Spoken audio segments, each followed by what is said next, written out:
આજની ધર્મકથા. પ્રણામ. શંખ અને કલાવતીનો જીવ. પૂર્વનો ભાવ આપણે જોયો પોપટ અને સુલોચનાનો.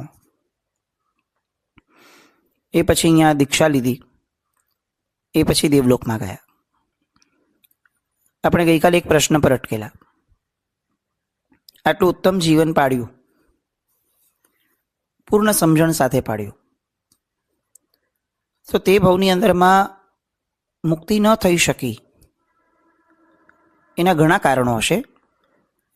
સૌથી મુખ્ય કારણ તો તથા ભવ્યત્વનો ઉદય, કે ભાઈ ભવિતવ્યતા જેવી ન હોય. પણ તેમ છતાં આપણે આપણી દ્રષ્ટિએ વિચારીએ કે કથાનકની અંદરમાં જે વાતો લખી છે એના આધાર ઉપર આપણે વિચાર કરીએ કે તે ભાવની અંદરમાં મુક્તિગમન કેમ ન થઈ શક્યું, બધી જ પૂર્ણ યોગ્યતાઓ હોવા છતાં.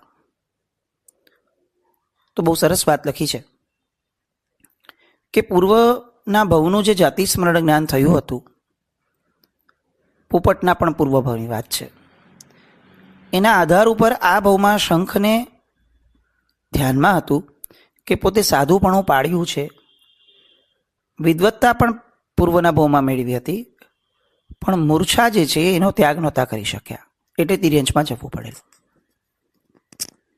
આ ભવની અંદરમાં સંસ્કાર સ્વરૂપે એમને પેલી વિદ્વત્તા અને વિદ્વત્તા આપવા માટેની પ્રભાવકતા અને પરાર્થકરણની ભાવના એ પણ બહુ સરસ ઉદયમાં હતી. અને પોતે રાજાના જીવ હતા, એટલે અનેક લોકો મળવા આવે, વંદન કરવા આવે. એમની આદેયતા, એમની પૂજ્યતા બહુ વિશેષ રહેતી. મોક્ષ માટેની એક બહુ મહત્વની યોગ્યતા છે આત્માર્થીપણું. પોતાના આત્માનું અવલોકન, પોતાની જાતનું સંવેદન અને પરથી ખસી અને પૂર્ણપણે સ્વમાં વસવું. આ અંતિમ સ્ટેપ હોય પૂર્ણપણે, પણ બાકી દિશા એ હોય કે પરથી ધીરે ધીરે ખસતા રહેવું. શંખના ભવની અંદરમાં આ એક ઘટના થઈ કે પરાર્થકરણનો ભાવ, વિદ્વત્તાનો ભાવ, શ્રુતજ્ઞાનનો ભાવ એ ખૂબ પ્રબળ હોવા છતાં લોકોને ભણાવવામાં, લોકોની અંદરમાં એ ધર્મ પ્રભાવનાની અંદરમાં એમને એટલું એ સમયે ઔચિત્ય લાગ્યું કે એમાંથી બહાર આવી અથવા સાથે સાથે પોતાના આત્મા માટેનું આત્માર્થીપણું એ કરવા માટેનું જે સમય હોય એ કાઢી નહીં શક્યા. લક્ષ્ય જે છે એમાં એ થોડા આ બાબતની અંદરમાં ઊણા રહ્યા. અલબત્ત આને નબળો, એટલે આને દોષ નથી કીધો. આપણે આ વિશ્લેષણ એટલા માટે લઈએ છીએ કે આપણને ખ્યાલ આવે કે 21 ભવ જે થયા, તો આટલી ઉત્તમતા સાથે પણ 21 ભવ થઈ શકે? તો કે હા, થઈ શકે. ઉત્તમતા જળવાતી રહે, પણ ઉત્તમતા પણ ક્યાંક ને ક્યાંક અપૂર્ણતા થોડી થોડી ઊભી રાખી શકે. આપણે નાના નાના અપૂર્ણતાના જે પ્રસંગો છે એ લેતા એ વિશ્લેષણ કરીએ છીએ. તો શું થયું કે શંખના ભવની અંદરમાં તો કે આત્મા તરફની દિશા, આત્મા તરફની નું લક્ષ્ય એ એટલું નહીં બાંધી શક્યા. કેમ? તો કે પરાર્થનો ભાવ, શ્રુતજ્ઞાનનો મહિમા વધે એવો ભાવ, પોતાનો ભણવાનો ભાવ, એ બધા ભાવમાં પ્રચુર પ્રમાણમાં પોતે પોતાની ઉર્જાઓ, પોતાનું વીર્ય એ એમાં આરોપતા ગયા. ફાયદો શું થયો આ બધાનો? નુકસાન થયું? મોક્ષ ન મળ્યો તો કે ના, ફાયદો એ થયો કે એમના મનની અંદરમાં પરિણામની બાબતમાં સમ્યક દર્શન બહુ ઝળહળતું રહ્યું. જેવો આ ભવ પૂરો થયો અને દેવલોકનો ભવ આવ્યો, તો દેવલોકના ભવમાં પણ સમ્યક દર્શન સાથે લઈને ગયા. આ સૌથી મોટો ફાયદો. કલાવતીના જીવને પણ એ જ રીતે દેવલોકના ભવની અંદરમાં પણ જ્યારે સાથે બંને એક જ વિમાનમાં જીવન આવે છે, એ સમયે પણ સમ્યક દર્શનની હાજરી સાથે એ લોકો દેવલોકનો ભાવ વિતાવે છે. બહુ જૂજ છે પણ બહુ ઉત્તમ છે. આટલા ભૂખ સામગ્રીના ખડકલા થયા હોય ને એવા સમયે અંદરના પરિણામ, અંદરની માન્યતાઓ વેધક સ્પષ્ટતાવાળી હોય કે આ પૂતગલ છે, પૂતગલનું કામ કરે. આ જે સ્પષ્ટતા છે વૈરાગ્યપૂર્વકની, એની આ કક્ષાએ દેવલોકમાં રહેવું એ બહુ ઉત્તમ ગણાય. તો એ ઉત્તમતાને એ લોકો પામ્યા. પછીનો ભાવ આવ્યો પોતનપુરમાં. ક્યાં આવ્યા?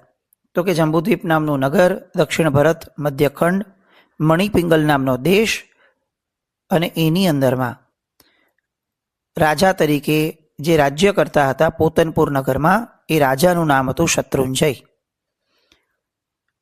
આ શત્રુંજય રાજા જે છે એ સ્વયં પોતે ચરમ શરીરી છે. હવે આવા ચરમ શરીરીને ત્યાં આ શંખ રાજાનો જીવ દેવલોકમાંથી જ આવ્યો.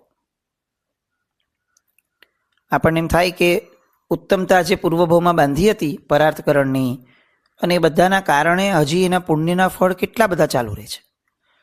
એ સંયમ જીવન જે ઉત્તમતા સાથે પાડ્યું, જાગૃતિ સાથે પાડ્યું હતું મૂળ તો, કારણ કે મૂર્છાવાળો ભાવ નજર સામે હતો કે ભાઈ સંયમ જીવન પાડવા છતાં ગુમાવી દીધેલું. કેમ? તો કે મૂર્છા હતી. તો એ ક્ષણનો ઉપયોગ અને જાગૃતિ સાથે જે સંયમ જીવન પાડ્યું હતું, એની મતિ, એની શુભતા એ હજી દેવલોકના ભવથી પણ આગળ વધી અને છેક અહીંયા આવી. તો કે જન્મ મળ્યો, કોને ત્યાં મળ્યો? તો કે એક રાજાને ત્યાં મળ્યો. એ તો સારું, એમાં ના નહીં, પણ એ રાજા કેવો? તો કે ગુણિયલ, પરાક્રમી, અને આ બધાથી શિરમોર કહી શકાય એવો ગુણ કે રાજા ચરમ શરીરી હતા. એ જ ભાવમાં મોક્ષે જનારા હતા. રાણીનું નામ વસંતસેના. એક લાવણ્યશાલિની, કલા કૌશલ્ય માલિની, અને બીજા પરાક્રમી અને શીલવાન. આ બંને ઉત્તમ આત્માઓનો યોગ આ શંખ રાજાનો જીવ એ પોતે પામ્યો. જન્મ થયો, સરસ મજાનું લાલન પાલન થવા લાગ્યું. હવે એક વસ્તુ જે શંખ કેરી ફોરવર્ડ કરે છે, આપણે 21 ભાવ કેમ એક સાથે જોઈએ છીએ? કારણ કે આપણને ખ્યાલ આવે કે લેગસી કેટલીક કેરી ફોરવર્ડ થાય છે. તો શંખ જે કેરી ફોરવર્ડ કરે છે એ છે એના સંયમ જીવનની અંદરમાં એમણે જે જાગૃતિપૂર્વક અને મૂર્છાના ત્યાગપૂર્વક જે જીવન જીવ્યું હતું, એનો સંસ્કાર એ આ ભાવમાં પણ કેરી ફોરવર્ડ થાય છે. વસંતસેનાને જ્યારે ગર્ભમાં આવ્યા, શંખનો જીવ જ્યારે ગર્ભમાં આવ્યો, ત્યારે એ સમયે પૂર્ણિમાના ચંદ્ર જેવા સુખવાળી એવી વસંતસેનાએ સ્વપ્ન જોયું હતું કે ચારે બાજુ કમળોથી આચ્છાદિત બનેલું એક સરોવર છે, અને એ સરોવર જ્યારે દેખાય છે એ સમયે પાછળથી વાજિંત્રોનો નાદ થતો હોય એવું એમણે સ્વપ્નમાં જોયું. પોતાના પતિને એમણે સ્વપ્ન કહ્યું.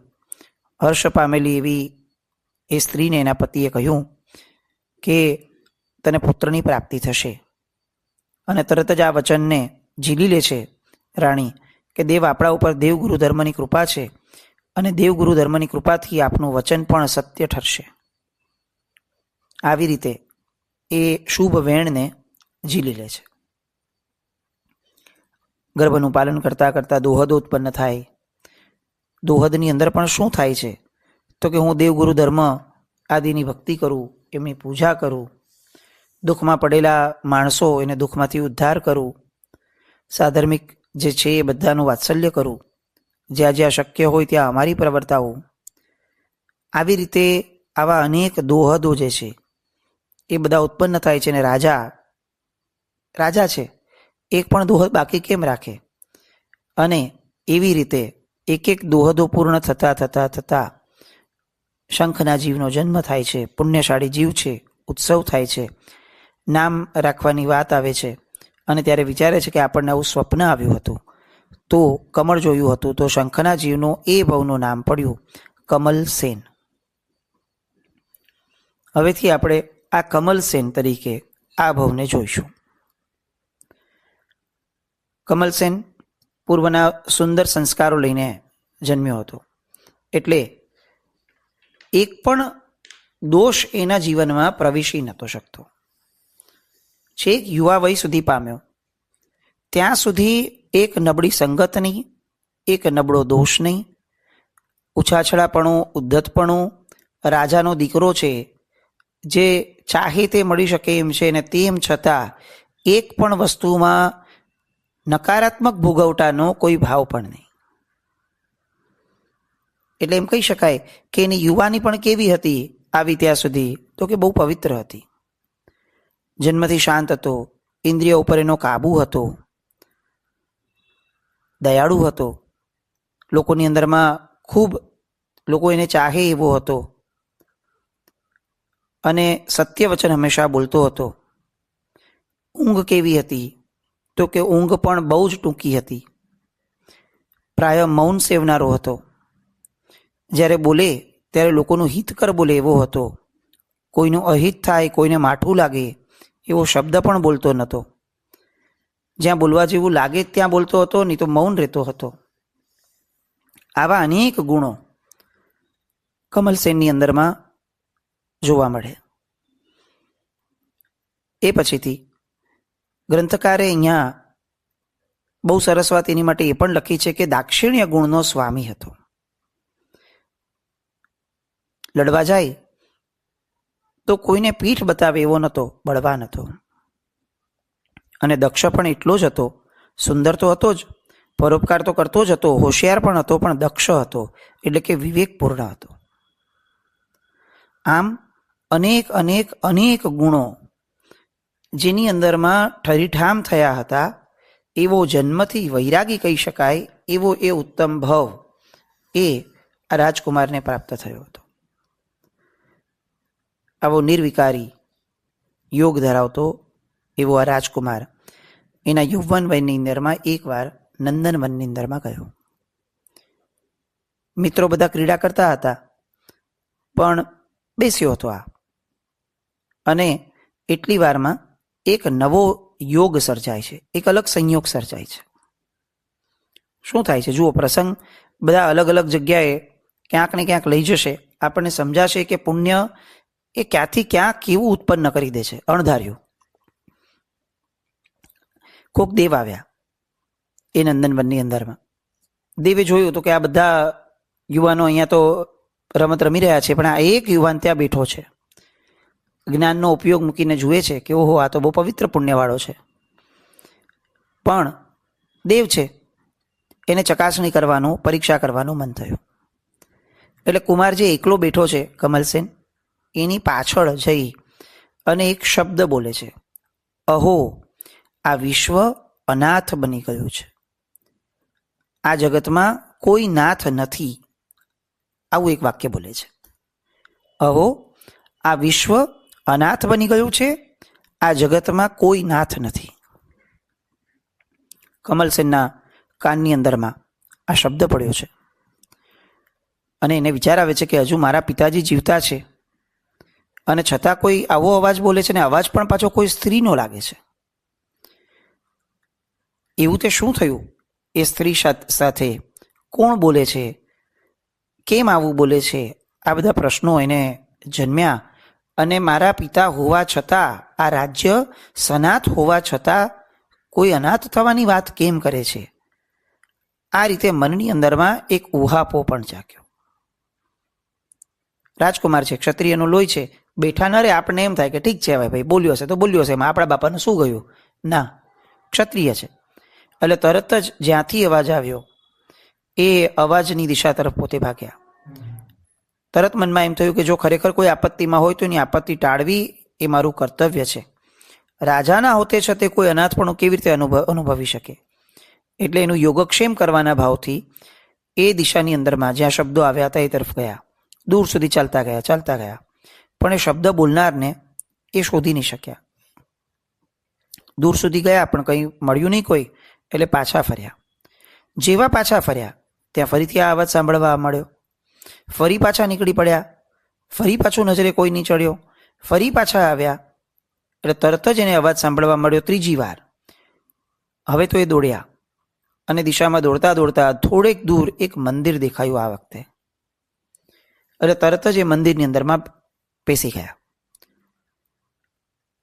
સ્ત્રી શાંતપણે બેઠી છે, પણ રાજકુમારને એવું લાગ્યું કે જો દિશા પણ આ જ હતી અને અવાજ પણ સ્ત્રીનો જ હતો, તો એનો અર્થ એ થયો કે મેં સાંભળેલા શબ્દો એ આ સ્ત્રી હોવાનું, આ સ્ત્રીના હોવાનું સંભવે છે, એટલે મારે હવે આ સ્ત્રીને પૂછવું જોઈએ. એમ વિચારીને રાજકુમાર પેલા દેવળ પાસે આવ્યો, મંદિર પાસે.